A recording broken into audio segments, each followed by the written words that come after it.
The Edmonton Oilers picked up a big win Saturday night over the St. Louis Blues, and don't look now, but the Oilers are starting to round into form.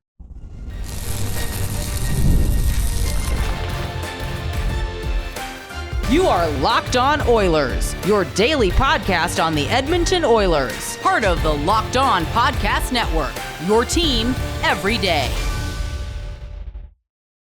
Hello, everyone, and welcome to this Monday edition of Locked On Oilers. I am your host, Nick Zararis. I want to thank everyone who makes Locked On Oilers their first listen of the day. Locked On Oilers, a part of the Locked On Podcast Network, your team every day. Today's show is brought to you by Game Time. Download the Game Time app, create an account, use code LOCKEDONNHL for $20 off your first purchase. So on today's show, big win over the Blues, good message sending, building off of the ideas we talked about late last week, taking care of business against less than stellar competitions. We'll have a little bit to talk about as far as the fun police, the morality police, who are trying to make it a bigger deal than not that Broberg and Dylan Holloway got booed Saturday night, which, you know, come on, let's grow up. And then final segment, Oilers got a tough pocket of games coming up. The teams that all made the playoffs last year, some of them teams the Oilers have lost to already this season, trying to get revenge. But at the starting here, you can only play who is in front of you. And I understand the Oilers' record against playoff teams so far this season isn't very good, but I think it's important that we understand the Oilers have been in a weird state where I wouldn't say they were playing the worst hockey imaginable. They weren't bad, but they weren't getting the bounces. They were having that Murphy's Law type deal, you know, the idea that anything that can go wrong will go wrong. But as far as where we're at right now, kicking butt against a bad team, it feels academic, like you should do that. That's what your expectation is when you are as good as the Oilers. But right now, that is a great feeling because on a few levels, number one, that's a team that disrespected you. You know, the Blues successfully poaching Dylan Holloway and Philip Broberg with offer sheets. I know that's not how, you know, athlete motivation works at the end of the day. I'm sure the guys on the Oilers are happy that their former teammates got nice contracts. They got paid a little bit earlier than they would have had they stayed in Edmonton, but they went out there and they played a really strong game. And I know the final score. I know the flow of the game, the Stetcher penalty, Stetcher atones, the goal, empty net. Winning that game is a strong sign that the Oilers are making progress. And that's our big theme here on Locked On Oilers this season, especially because the Oilers got off to such a slow start. You do need to incrementally keep getting a little bit better, a little more consistent, so that you have a high enough baseline to truly be a contender. I know there's always a lot of conversation of what matters more, floor versus ceiling. And when it comes to the postseason, it's absolutely ceiling. You don't need to be a great regular season team to find playoff success. Now, it's infrequent that we have major upsets in terms of like 8-1 or, you know, first division winner versus second wild card. That doesn't happen all of that often in this format. But we see those 3-2 games in terms of the division winner, so like the 3 seed and the 2 seed. We see the 3 seed often have reasonable amounts of success against the higher seeded team. But as far as the regular season and making progress, you do need to have a certain baseline level of consistency. And it's crazy to say about what's a relatively makeshift unit. The Oilers' defense has been the stabilizing force as their offense has worked out their issues. You know, I spent a lot of the first month or so of the season just bemoaning the lack of offense and that I can't really complain about the defense because the defense wasn't designed to be the strong suit of this team. But very quietly over the last 15 games or so, the Oilers have settled into a functional enough situation on their back end where they're playing Stetcher with Nurse, they're playing Emerson with Kulak. Kulak's getting a little more minutes, a few more minutes at 5-on-5, and that's been enough. You know, the Oilers are definitely running the risk of maybe overworking Ekholm and Bouchard, who are getting about a minute and a half more per game than they did last year. But As far as building blocks and making progress, you shouldn't feel like, oh wow, we beat the Blues. We're on a roll. I understand that. I know there are a lot of people who are going to watch the next 5 or 6 Oiler games, and that'll be the topic in our third segment today. That'll be how I measure this. But when you think about where the Oilers were about a month ago, where they were really struggling to string together 2 good games in a row, and every game it felt like they were conceding a penalty goal again. They were conceding a power play goal against, that Nurse was on the ice for a bad goal against, that Ekholm and Bouchard would make one small mistake and it would end up in the back of their net, and that Stuart Skinner or Cal Pickard just couldn't do anything. The power play wasn't going. Zach Hyman couldn't do anything. And in my mind, when we're talking about like the pyramid of success, like the blocks, how far along, the foundation of this team, the biggest piece of the pie, is dominating the McDavid and Draisaitl minutes at 5-on-5. That is the foundation. If the Oilers can't do that, if the Oilers aren't destroying opposition in the McDavid minutes, the rest of the pyramid, it becomes a lot harder, because you're not going to expect defense to be on that second tier. No, special teams is what would be on that second tier. So we've got the McDavid minutes and the Draisaitl minutes. We've got special teams. Then we have defense. And then even smaller on the pyramid, we have goaltending. And then the smallest point all the way at the top of that pyramid would be depth scoring, secondary scoring, getting the Troy Stetcher goal, getting a Corey Perry goal. That would be at the top of the pyramid as far as the recipe for success, because you're not banking on Troy Stetcher, Corey Perry, Connor Brown, Janmark, Henrique. You're not banking on Podkolzin. You're not banking on those supporting guys to carry a big portion of the load. If anything, the Oilers are now at a point where they've established we've got enough going now. We got McDavid going after what was, not the slowest of starts, but slow for McDavid. He came back from the injury, and he's been pretty good since coming back from that lower body injury against the Blue Jackets. And that's the baseline. That's the foundation. Now that the Oilers are kind of getting going offensively, they're getting the power play contributions, they're getting a little bit more at 5-on-5, the defense doesn't need to do as much. The Oilers have more of a margin for error in a given game if they can get some more offense. The Stetcher penalty that set up the goal to make it a 1-goal game for St. Louis, that's not a good penalty. But being that Corey Perry gave them a goal, being that McDavid gave them a goal, they had a bit more leeway in that game, say, than they would have a month ago, where it felt like every single game was a 1-goal game and the Oilers would snowball out of control. Just like that, it would happen in the blink, where the other team would score 2 in a minute and a half, and then everybody's looking around up and down the bench going, man, we got to dig out of this hole again.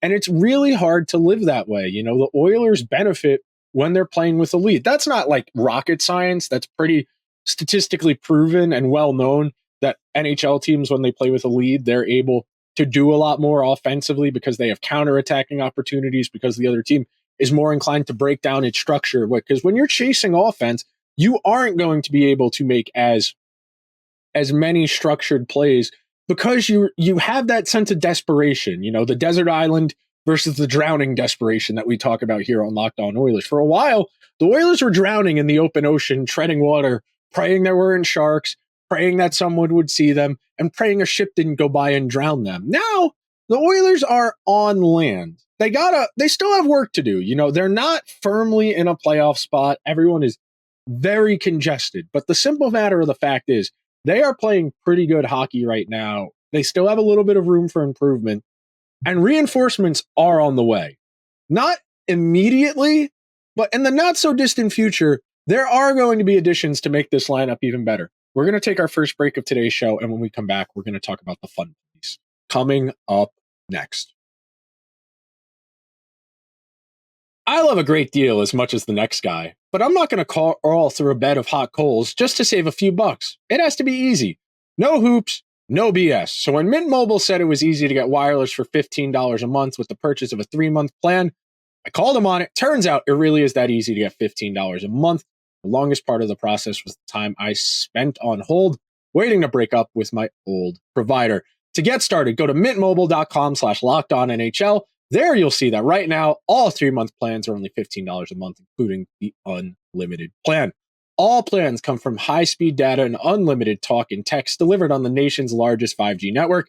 You can use your own phone with any Mint Mobile plan and bring your phone number along with all of your existing contacts. Find how easy it is to switch to Mint Mobile with 3 months of premium wireless service for $15 a month.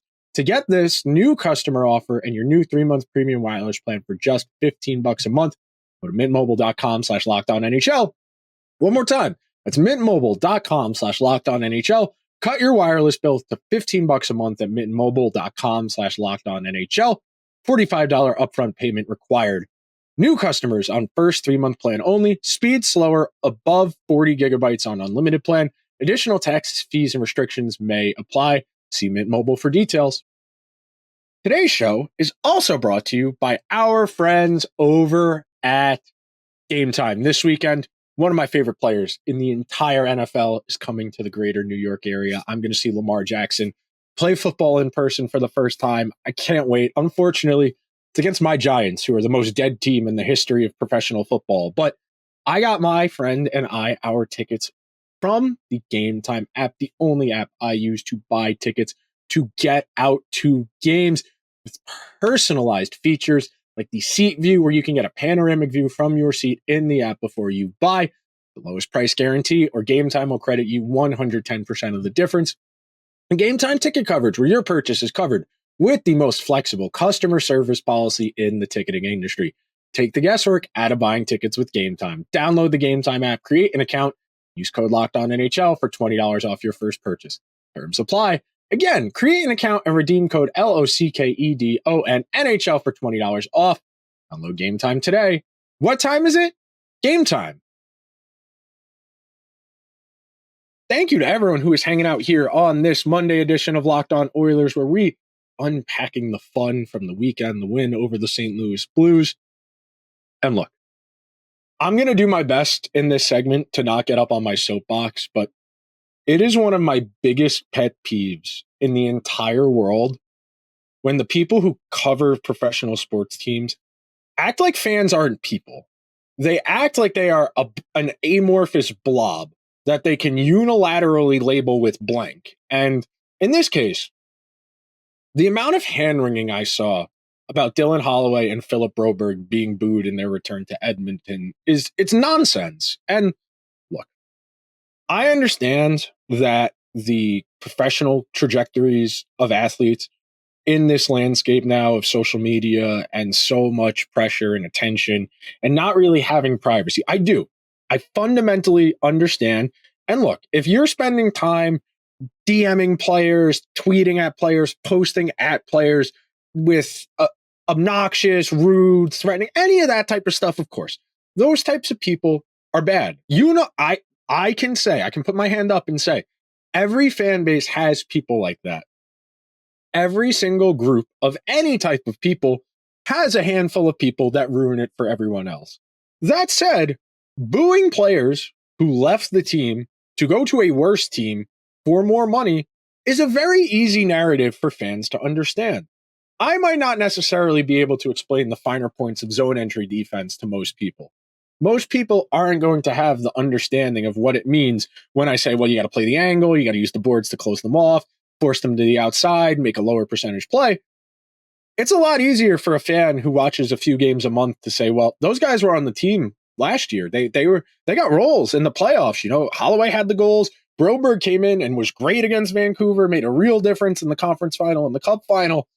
And why'd they leave? It's really easy for a fan who, you know, for the most part, working class people, we struggle to have empathy for someone who's going to make $4, $5, $6 million. And in the case of Broberg and Holloway, the way salaries are set up in the NHL, it's fundamentally unfair. There are artificial caps on how much these guys can make, entirely unbecoming of what we would call a free market system. You know, you can only sign for X amount of dollars on an entry-level contract. And then, because you have restricted rights, you can't bargain for your maximum value because you can't take your services to market. You know, you can't go as a 21-year-old after you burn your 3 years of your ELC and say, I am available. Who wants to pay me the most money?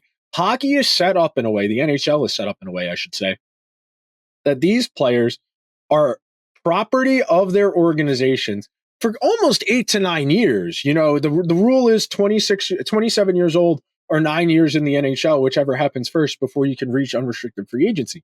In the NBA, it's 4 years. In the NFL, it's 4 years. In baseball, I think it's 5 years before you go to arbitration, whatever. It is unfair to these guys, especially younger players on good teams like a Holloway, like a Broberg, that the Oilers' plan coming into the offseason was to lowball them, was to tell them, we can't afford to pay you a lot right now, and we're going to take care of you down the road, and you're a part of our plan, don't worry, but at the same time, we can't prioritize you. It's really difficult for me to like be mad with Holloway or Broberg, but I have the common sense to understand that fans have the right to be emotional. You know, being a fan is not a rational action. You don't pick a favorite team because of logic. You pick a favorite team because of the way it makes you feel. And spending time, well, why would they boo those guys? They were good Oilers. They just wanted an opportunity. I understand that. I know most people out there in the world would take a 500% pay raise to leave their job, even if they went from a bigger company to a smaller company and had to do more work. I understand that wholeheartedly. But at the same time, this is professional sports. This is not what we would call the real world. If fans who pay a lot of money to be at games want to boo guys, that's well within their reason. You know, we're not talking about anything heinous. We're not talking anyone throwing anything on the ice. We're not talking about harassment. We are talking about one of the oldest privileges of buying a ticket. You can applaud for good play. You can boo for bad play. Or you can be totally indifferent for agnostic and boring play, which happens plenty of times. But I don't like when people who cover the team, I don't like when media entities try and moralize and hand wring like there's good and bad. There are good and bad fans in every single fan base, in all of sports and all of life. You know, there are good Star Wars fans. There are bad Star Wars fans. There are good political people. There are bad political people. In every movement, that is an inherent part of large groups. You have a wide range of ideas and the actions people take to enforce those ideas. But like, let's not compare that to like what some Ohio State fans are doing to Ryan Day in college football, where they're threatening his family and posting his address on the internet. That's very different from Dylan Holloway and Philip Broberg being booed every time they touch the puck. You know, that's one of the great traditions in hockey, is that every time somebody who has a villain arc comes back to somewhere where they've been previously wrong, they get booed. You know, anytime the Rangers play the Flames, Adam Fox gets voraciously booed the entire time he has the puck because he was a Calgary Flames draft pick. You know, PK Subban, when he used to play for the Canadiens and they would go to Boston, every single time he would touch the puck, he would get voraciously booed.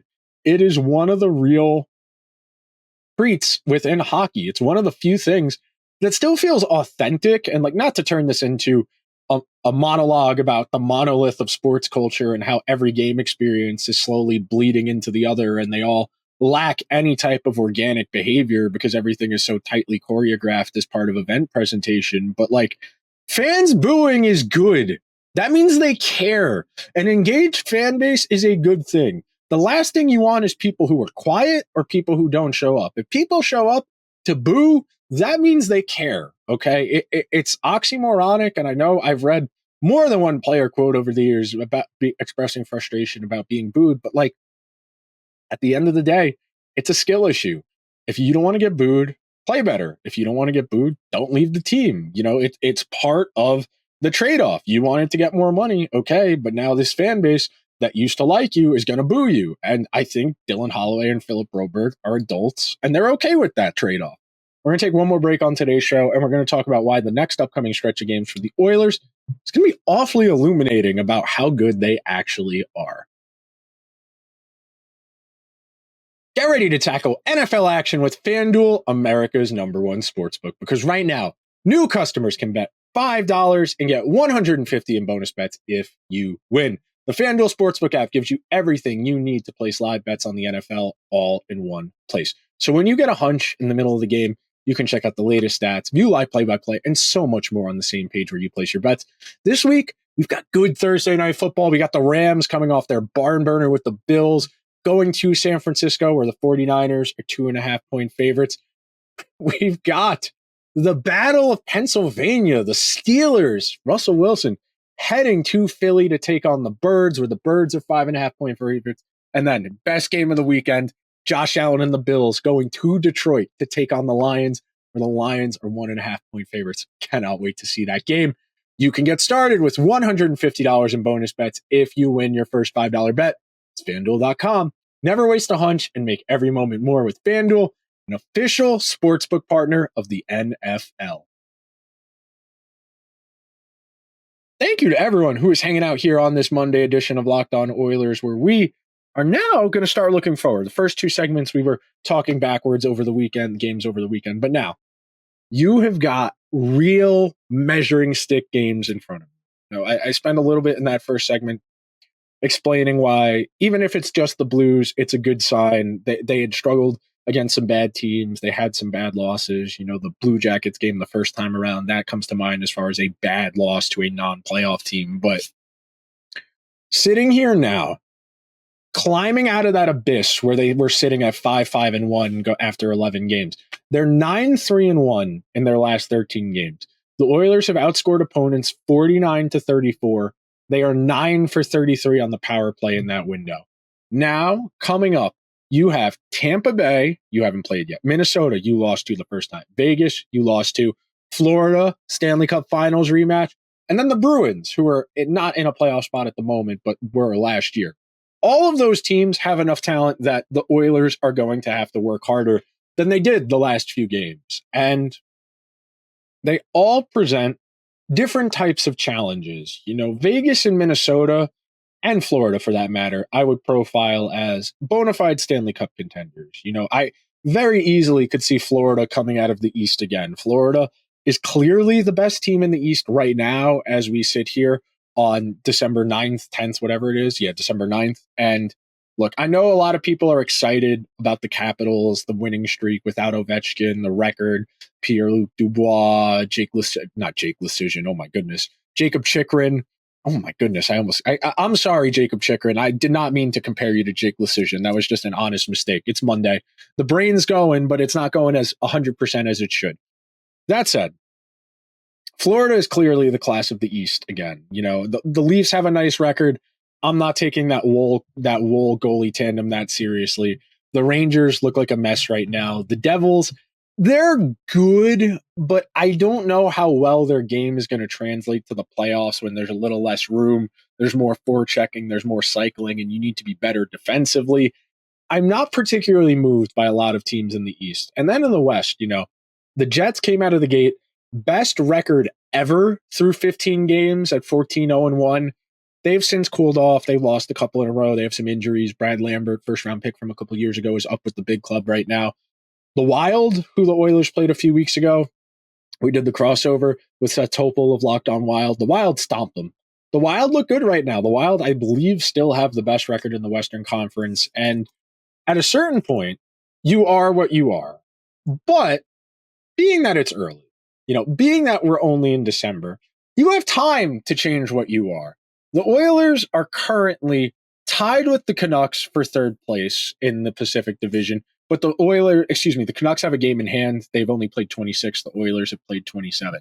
Now, you want to send a message both to yourself that you have the confidence to do it and to the rest of the league that we're out of that early season funk. You win 4 of these 5 games, even 3-2 out of these 5 games. That's something to feel pretty good about. Tampa Bay is on a nice little run. They've been playing relatively well as of late. They're in the first wild card spot. They're 6-3-1 in their last 10. They have a nice home record. They're winning. They have a plus 22 goal differential. So, the Lightning are a solid team. Gensel is fitting in well there. They bring back Ryan McDonough, who's having a really nice first 20 games for somebody who's in his mid-30s with a lot of miles between his time with the Rangers and the Lightning, including playoffs. McDonough's probably got more than 200 career playoff games, if I had to guess off the top of my head. I'm going to check real quick just because I'm curious, because he has played so many games over the course of his NHL. He's at 191 career NHL playoff games. He's got a lot of miles, and at his age, he's still playing effective hockey. But Tampa Bay, top-heavy team, with respect to Brandon Hagel and Anthony Cirelli and Braden Point and Nikita Kucherov and Victor Hedman and Ryan McDonough and Andrei Vasilevsky, the Oilers got enough horses that they should be able to say, we are at least even here. And that's a game where I would say the Oilers' depth needs to rise to the occasion. You know, the Connor Brown, Matthias Janmark, Adam Henrique types of people in the lineup need to do a little bit more to help buoy the performance. And then as for Minnesota, Winnipeg, Vegas, you know, all three of those teams beat you the first time you played. Of those three, I thought that the Oilers played the best probably against Vegas the second time when they lost 1-0 and was a really tightly checked and really, frankly, good game. You know, there wasn't a lot of opportunity for either team. The one Vegas goal in that game was a mistake where the puck just jutted back out to a Vegas player and he was able to beat Stuart Skinner pretty cleanly because Stuart Skinner was already moving to play the pass. All of that said, one game, a stretch of games, none of that defines a season, but it starts to become part of your team's narrative. And while I don't think the individual players on a team care about a narrative, I think the Oilers have the potential to do something very special this year. And with that in mind, you start building what you can be now. You, after the rough start they had, 9-3-1 in the last 13, you feel reasonably good. You've beat up on some bad teams. You've lost to some good teams. Now, you get a real measuring stick of Tampa Bay. Not a Stanley Cup contender anymore, I don't think, but a playoff team, a good quality NHL opponent. Can you beat them? Then Minnesota, Vegas, Winnipeg. All three of those teams have beaten you so far this year. Vegas has beaten you twice. The Oilers need to find ways to elevate their game against quality opponents. And the Oilers have the capacity to do that. You know, Oilers really didn't start playing their best hockey in the playoffs last year until they were down 3-2 in that series to Vancouver. And that survivalist instinct kicked in, and they were able to climb out and make something happen. But that will do it for today's edition of Locked On Oilers. If you could be so kind, please subscribe to the show wherever you get your podcasts. If you happen to be listening on Apple or Spotify, please give the show a 5-star review. If you're watching over on YouTube, hit the subscribe button, hit the alarm bell, get a notification whenever new content goes out. I will talk to you guys tomorrow ahead game against the Lightning. See you guys then.